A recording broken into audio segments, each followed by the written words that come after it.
Hey guys, it's FishingThePNW.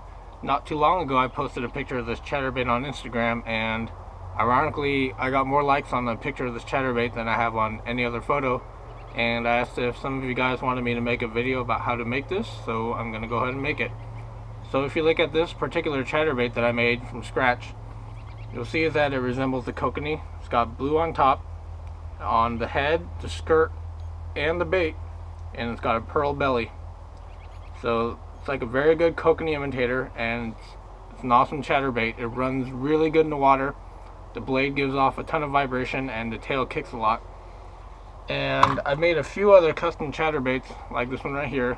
Kind of resembles a perch and a bluegill, or just your classic black and blue.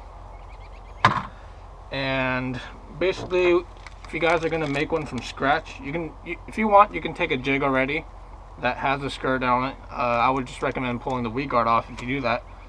Or you can start with the bare jig head. This right here is the new or recent Dirty Jigs Mad Allen Swimbait heads. This is a 1/2 ounce. I forget the exact color, but again, it's kind of like a kokanee. It's blue on top, and it's got the pearl side and belly. So this is a really good swimbait head. Mad Allen is very strict about his gear, and this is a beefy hook, and it's just an all-around great swimbait head. So you start with that. What else? The other thing you'll need is you'll need a skirt. I looked all over Tackle Warehouse, and this was the best color pattern skirt to match the head. This is made by Strike King. It's called the Perfect Skirt with Magic Tails. And what is the color on this one? I don't remember what they call this color, but if you look, it's the only one that's like this. Like I said, blue on top, got that pearl white belly. So if you look at this, they call it the Perfect Tails because the inner skirt is longer. Now if you want, you can just trim that off. On the one that I made, I actually cut the inner skirt off completely because it kind of gets all jumbled up when you put your trailer on. But anyway, so you'll take the skirt, and this particular skirt, the collar on it is a little bit long, so it won't fit completely on here, but that's okay. So again, you wanna line up the blue on top with the skirt.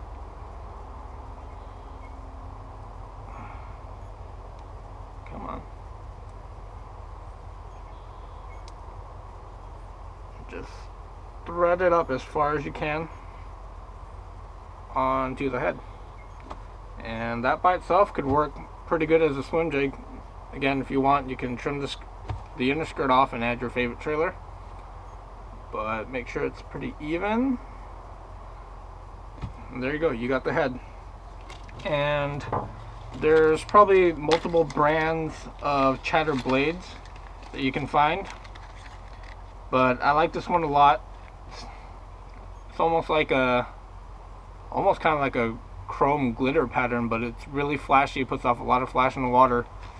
And this particular one is made by Phenix, and this is the Ultimate Vibe Blade version 3 and hologram. And so these, if you look in the package, comes with a handful of smaller split rings. They look a little bit weak to me, so what I like to use is a 50-pound Owner Hyperwire split ring. And this is where I need to talk to you about the different types of jig heads. So if you look at this particular jig head, the line tie is vertical. And if it's vertical, then you will need 2 split rings so that it runs properly. However, if your line tie is horizontal like this one, then you'll only need 1 split ring. So just keep that in mind. If you only use 1 split ring on this, then if the blade's running true, the bait's going to be running sideways. That's why you need 2 of them. And the advantage of double split rings is it also allows you to allows the bait to be stuck in a fish's mouth a little bit better, because if you have that double split ring, it can flex more, and it takes a little bit of leverage away from the bass when they try to spit the hook. Okay, so let's go ahead and grab 2 of these Owner Hyperwire split rings.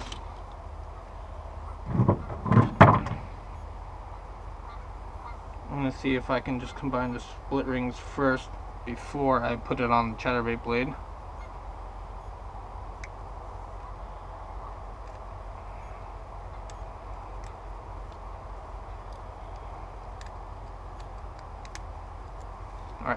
So I got my 2 split rings.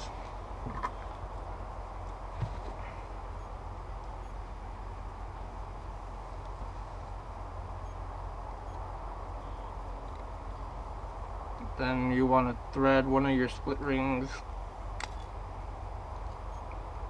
onto your chatterbait blade.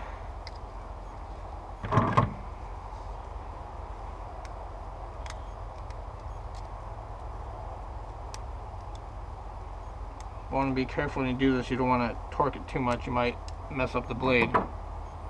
Alright, so now you got your chatterbait blade with both split rings on. And then here's where I messed up a few times. So you want to make sure to line it up so that you put this on the right way. I put it on backwards a few times just on accident. So line it up and figure out the orientation of the split ring and how you're going to put it on your bait.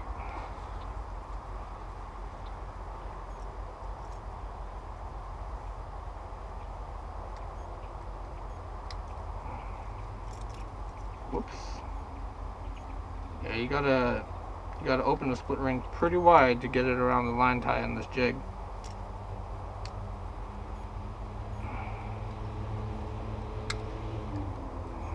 Get my pliers, my hemostat pliers again, just makes it easier to thread it on. And there you go. You got a chatterbait. And I'm going to keep this one as a backup, so I'm not going to thread it on. But a bait I like to use is the Kickerfish Tail Slapper. This is pretty much a knockoff of a Kitech Swing Impact Fat. But the reason why I buy these is not only the price, but I really like this color. Again, it just really resembles a kokanee. It's got that light blue on top, and it's got that pearl belly. And these are pretty durable, and they have really good action. So again, that's how you make it. It's as simple as that. You pick out the head that you want, pick out the skirt that you want, get some chatterbait blades and some Owner Hyperwire 50-pound split rings, so pretty strong, and you got yourself a chatterbait. And I'll talk a little bit about the other ones that I've made. So this one, this black and blue chatterbait, I actually took a Dirty Jigs No Jack flipping jig. I like the head design on it, and it'll go through cover pretty well. But what I did was I removed the weed guard, and I think I actually put on a different black and blue skirt on this that I like. And again, black Swimbait put on the back of it, 2 Owner Hyperwire split rings, and this also is made by Phenix, and it's a black chatterbait blade. So essentially you can take any style swim jig or flipping jig that you want, and you can add a chatterbait blade to it. And it can be as simple as that. If you want, you can keep the weed guard on. I prefer to take them off because I don't think it really does anything for you, because that chatterbait blade is going to be deflecting the cover. So I take them off. And this one right here, notice a horizontal line tie, only 1 split ring. This was a D&M Custom Baits Piranha 2 swim jig, and I actually took the blade off of that and the split ring, and again, it used the Phenix blade. The reason I did that is the stock blade on the Piranha 2 just didn't want to swim. I would throw it in the water, unless I was crawling it super slow, that blade would not go. You try to reel anything faster than a crawl, and that blade would just torpedo in the water, barrel roll in the water. So again, even if you can take a chatterbait blade or an already made chatterbait, and if you don't like the action of the blade, you can replace the blades. Again, Phenix, the Phenix Ultimate Vibe blades, they're really good. They have ton of action, ton of flash. They have different colors. I bought some gold, I bought some silver, I bought the hologram and the black ones. So again, you're only limited to your own creativity. So use whatever type of swim bait you want, or if you want to use like a craw trailer, that's fine too. But the reason why I like making custom ones from scratch is, you get to choose everything you want. You get the skirt, the head, the swim bait.